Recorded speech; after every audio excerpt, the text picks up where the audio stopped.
Hoy tenemos algo especial, una guía completa de estrategia en palabras sencillas. Son dos reglas que te harán jugar muy bien. Los grandes maestros las usamos todo el tiempo para encontrar movimientos buenos y es una receta que podrás aplicar en tus propias partidas. Tenemos aquí una primera posición como ejemplo, aclarando que vamos a hablar de unas reglas universales, es decir, que no son específicas a esta posición, sino que se aplican igualmente en cualquier otra posición. Y es la forma como debes pensar cuando estés jugando. Veamos, es el turno de las blancas, partida de Fischer. ¿Cuál será el mejor movimiento? Ahí empezamos a ver un problema, con esta y con muchísimas posiciones en el tablero. El problema es que tenemos muchos movimientos posibles y se hace difícil decidir cuál es el mejor. Peor aún, cuando ves que se comenta que alguien como Nakamura, Carlsen o quien sea, juega aquí, por ejemplo, rey e3 y se dice que lo hace para centralizar su rey. Eso no es una explicación suficiente. Eso deja muchas preguntas abiertas. Nos preguntamos por qué era importante centralizar el rey, por qué no otra cosa, o todas las demás opciones que puede haber son equivocadas. Quedan preguntas y preguntas sin responder y entonces no puedes entender qué pasa. Entonces empecemos a entender qué pasa acá. Tenemos varios movimientos. Rey e3. Que centraliza al rey preparándose para el final, eso está bien.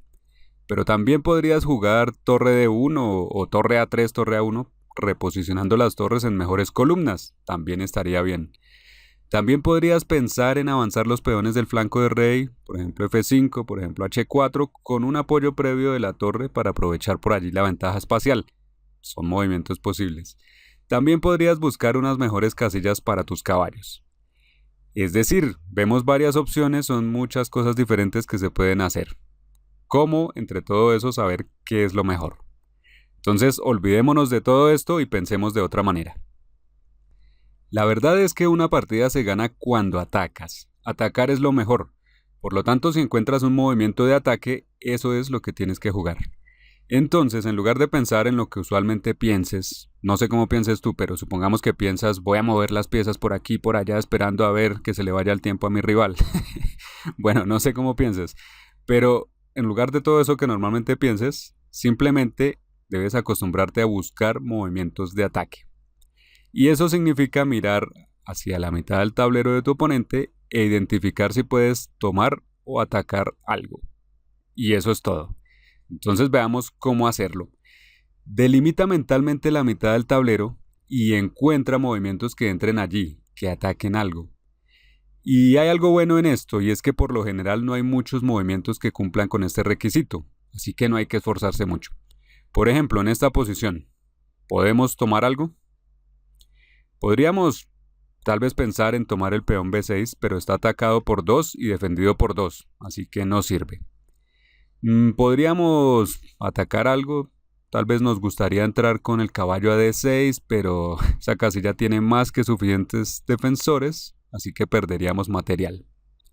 Otra, caballo f6, bueno, esta ya es una opción mejor, es jaque, ataca algo, pero es un movimiento a jugar. Aquí hay un detalle.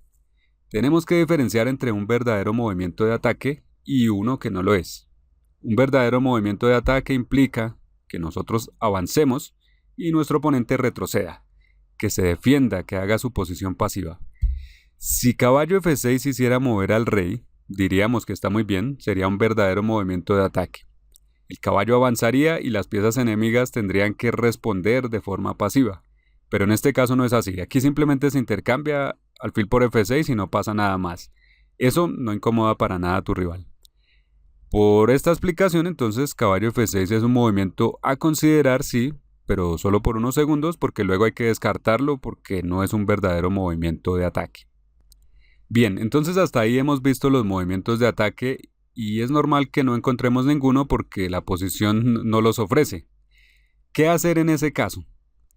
Es ahí cuando entramos en una segunda fase, donde aplicamos el principio de la pieza menos activa. Observamos nuestras piezas e identificamos cuál es la más pasiva, cuál no está haciendo nada. La identificamos y le buscamos una mejor casilla. Así que resumiendo, si no encontramos un movimiento de ataque, entonces hacemos algo por mejorar nuestra posición. Y en eso aplicamos el principio de la pieza menos activa. En esta posición, ¿cuál pieza blanca no está haciendo nada? ¿Cuál es la menos activa? Empezamos a pasar por todas. Los caballos están bien, presionan en territorio negro, aunque no sean tan peligrosos, están haciendo algo. La torre de B3 está presionando B6, bien. El rey no está haciendo mucho, pero al menos ayuda a cubrir algunas casillas sobre la columna D, impidiendo que la torre negra entre por ahí. Y hay una única pieza que no está haciendo nada, es la torre en E1. Esa es la que tenemos que reubicar, así que busquémosle una mejor casilla.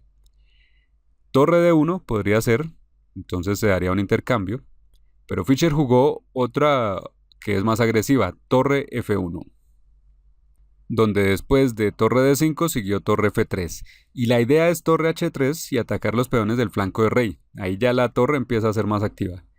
Las negras siguieron con torre D8 porque no tienen nada que hacer y torre H3. Ahí tenemos un verdadero ataque, la torre se ha vuelto más activa, ataca algo y obliga al oponente a defenderse pasivamente. Alfil F8. Con esto el alfil se hace menos activo y eso sí es ataque.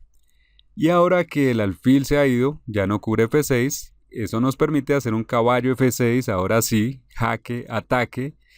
Esta vez el rey tiene que moverse y lo hace a una casilla no muy favorable, rey E7, donde bloquea al alfil y también al caballo. Ahí vamos muy bien. Y entonces hemos avanzado. ¿Y ahora cómo continuamos? De nuevo aplicamos la misma receta. Otra vez buscamos movimientos de ataque en la mitad del tablero enemigo y si no hay, aplicamos el principio de la pieza menos activa. Así, en este punto tenemos caballo G8, que es jaque y ataque al peón H6. Nos ganaríamos un peón, es una opción. Pero Fischer encontró caballo por A5, también un movimiento de ataque, entrando en el territorio del enemigo. Y esta vez parte de una combinación. Sigue B por A5, torre B7 jaque, torre D7, torre por D7 jaque mate. De repente la partida se gana con aparente facilidad, parece que estos movimientos salieron de la nada, a pesar de que en la posición donde empezamos las cosas no se veían claras, las piezas allí parecían no tener por dónde jugar.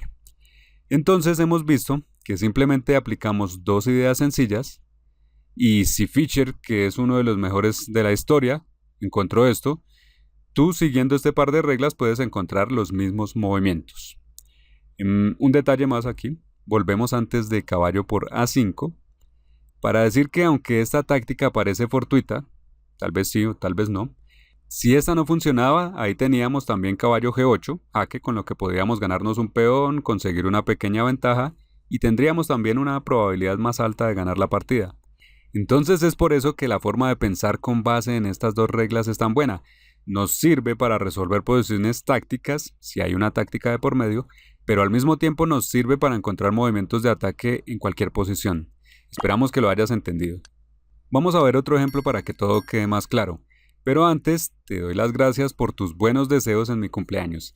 Siempre estoy esperando esos mensajes, el respaldo que nos ofrecen es lo que nos motiva a crear material educativo para ustedes y es muy gratificante compartir con ustedes este gusto por el ajedrez, una disciplina que nos une de diversas maneras. Y con motivo de esta celebración queremos ofrecerte algo. Mucha atención, puedes comprar cualquiera de nuestros cursos a mitad de precio, pero no solo eso, porque además del curso en descuento recibirás otro curso que tú escojas como obsequio totalmente gratis. Compra uno, paga la mitad y recibe dos. Gracias a todos por sus mensajes de cumpleaños. Volvemos al tablero. Tenemos otra posición muy estándar, por cierto, ¿y cómo jugarías aquí con blancas? No es adivinando, apliquemos lo que hemos aprendido hoy. Entonces primero miremos hacia la otra mitad del tablero y pensemos en cómo ir allí para atacar o tomar algo. Y segundo, si no hay nada así, mejoremos nuestra pieza menos activa. Pensando así, caballo por E5 es el único movimiento de ataque con el que entramos en territorio enemigo para tomar algo, un peón.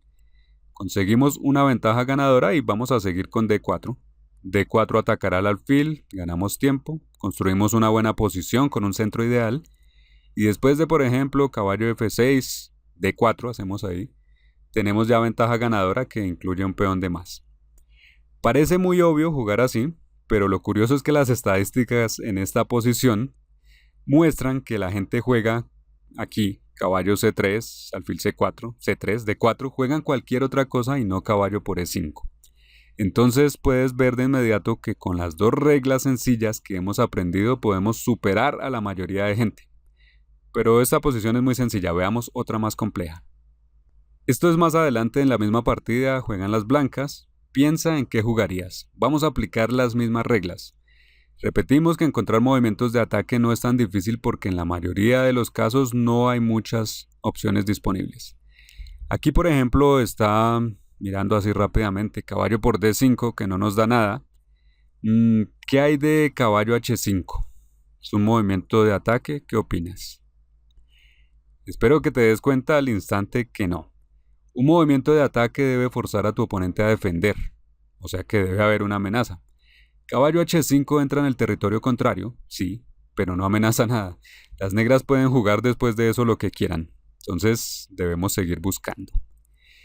Tenemos también caballo E6, que ataca torre y alfil, parece bueno, pero las negras pueden contraatacar con alfil B6. Nos atacan la dama, apuntan a la casilla G1 y es un movimiento que hay que calcular, pero es una opción. Bueno, ¿habrá algo más? Otro ataque, captura posible sería dama por A7. Es simple, tomamos un peón, impedimos alfil B6, amenazamos B7 y también defendemos A2. Es un buen movimiento aunque parezca muy sencillo y es el que muy probablemente jugaríamos. Y entonces vemos con este análisis que no hay que pensar en mil cosas, solo tenemos que identificar unos pocos movimientos, porque son pocos los que existen, con base en las dos reglas dadas y escoger. En la partida las blancas no hicieron dama por A7 y esto terminó en tablas, pero por nuestra parte vemos que no es tan difícil encontrar movimientos buenos. Y aquí un comentario sobre lo que piensa la computadora. Stockfish dice que dama C5, tal vez para dama E7, o tal vez con la idea de caballo por D5 y dama por C7, dice que dama C5 es lo mejor. Pero esto ya es más complicado. Y aquí te cuento un secreto. Siendo gran maestro, yo no jugaría eso en una partida rápida, por ejemplo, y me demoraría en evaluarlo en una partida lenta también. En cambio, dama por A7 sería muy natural para mí, lo haría casi de inmediato con la misma receta que te he dado aquí. Esto hará que ocasionalmente encuentres golpes espectaculares, pero más importante, en la mayoría de los casos podrás vencer a la mayoría de tus oponentes con solo esto. Un ejemplo final, partida entre dos grandes maestros, juegan las blancas, ¿qué jugar? Vamos a aplicar de nuevo lo que hemos aprendido. Todas las posiciones que hemos visto, se notará que son completamente diferentes, y sin embargo la forma de pensar debe ser la misma. Por eso es tan fácil de aplicar si conoces la receta. Primero, ¿cómo atacamos algo en la mitad del tablero del oponente? Aquí empezamos a echar a volar nuestra imaginación. Alfil por G7, rey por G7. No tenemos nada ahí. ¿Hay algún otro movimiento de ataque? Bueno, está dama G4. Es llamativo, amenaza jaque mate, pero se defiende con F6. Después de eso el alfil tiene que irse y las negras pueden continuar haciendo lo que quieran. Entonces dama G4 no es un verdadero movimiento de ataque porque no obliga a tu oponente a hacer nada que nos beneficie. Se defienden bien con solo F6. Dado que no hay más movimientos de ataque, entonces pasamos a aplicar el principio de la pieza menos activa. ¿Y cuál es la menos activa? Empezamos a revisarlas todas. El alfil está bien, la dama puede pasar al flanco de rey, la torre de C1 protege C4 y puede pasar al flanco de rey por C3 hacia H3 más adelante. Todas están más o menos bien, pero en cambio la torre en F1 no está haciendo nada. Tenemos que activarla. ¿Cómo? Hay varias formas. Una es jugar F4 y seguir avanzando con este peón, así activando la torre sin moverla. También podríamos luego subir con la torre a G3. Y en la partida se jugó torre F1, que también es aceptable. Allí la torre está más activa que en F1. Apoya el avance del peón D y también da la opción de pasar al flanco de rey por D3 hacia G3. Luego de esto las negras siguieron con F5 y después del intercambio de por F5, torre por F5, este es un ejercicio. Encuentra lo mejor a jugar con las blancas aquí y escribe en los comentarios, aplicando obviamente la forma de pensar que has aprendido aquí. Y antes de despedirnos, te recordamos de la oferta especial de cumpleaños. Entra en la tienda y toma los cursos que necesites. Gracias por todos esos mensajes de felicitaciones en mi cumpleaños.